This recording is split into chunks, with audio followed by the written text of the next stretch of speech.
Hello mga masla! Welcome back to my channel na naman.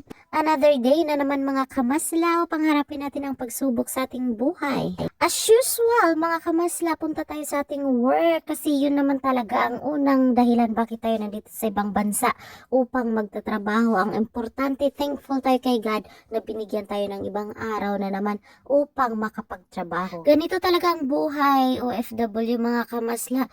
Gusto kong sabihin sanay na ako kasi isang dekada na akong naging OFW pero minsan talaga atake yung di ko alam normal pa ba to pero minsan para talaga tayong sumasama ang loob natin, no? Siguro dala na rin ang homesick kasi hindi ko rin alam minsan yung mga nasa Pilipinas ba. Parang hirap na hirap sila magbigay ng mga picture sa atin although nagvi-video call naman tayo pero iba kasi yung may kasiyahan silang ginagawa, may mga celebration.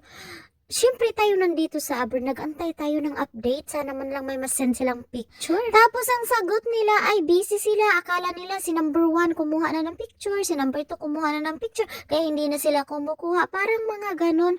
Ay, nakaka-disappoint lang minsan, no? Kasi yun lang talaga ang simpleng kasiyahan nating mga OFW. Kumustahin tayo, sendan tayo ng mga picture para updated din naman tayo kaya hindi tayo kasali sa mga celebration ginagawa nila. Pero yung mga inaing na yan mga bakla noon pa yan sa buhay ko. Hanggang ngayon, andyan pa rin pala. Akala ko naalis ko na yan sa buhay ko. Kasi in-enjoy ko na lang yung pagiging OFW ko kasi parang ito na lang talaga ang destiny ko sa buhay. Pero hindi naman ako nag-complain mga bakla. I'm happy pa rin tayo, no? Mga masla. Ang masla na bakla, happy pa rin. Masarap din naman talaga sa pakiramdam na makapag-provide tayo back sa mga family natin sa Pilipinas, lalo na sa mga parents natin. Kaya laban lang mga kamasla, OFW, laban lang kayo dyan kung ano-anong mga hinaing nyo sa buhay. Laban lang. Normal lang talaga siguro sa pagiging OFW na may mga hugot tayo sa mga buhay natin. May mga hinanaing, may mga sama ng loob, may mga homesick na nararamdaman. Pero at the end of the day, kailangan nating maging matapang kasi nasa malayo tayo. Wala tayong makakapitan dito kundi ang sarili lang natin. Kaya sa mga kapwa ko OFW, laging mag-ingat. Sa mga nagmamaneho, laging mag-ingat, laging alerto.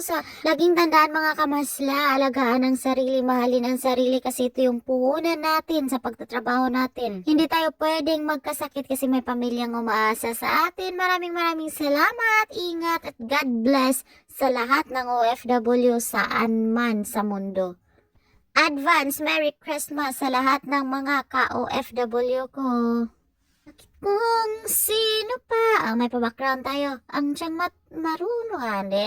Wala na lang background mga kamasla. Hindi naman tayo marunong kumanta pala. Avoid lang tayo CPR kaya wala tayong music. Sariling sikap na lang. Ang siyang marunong.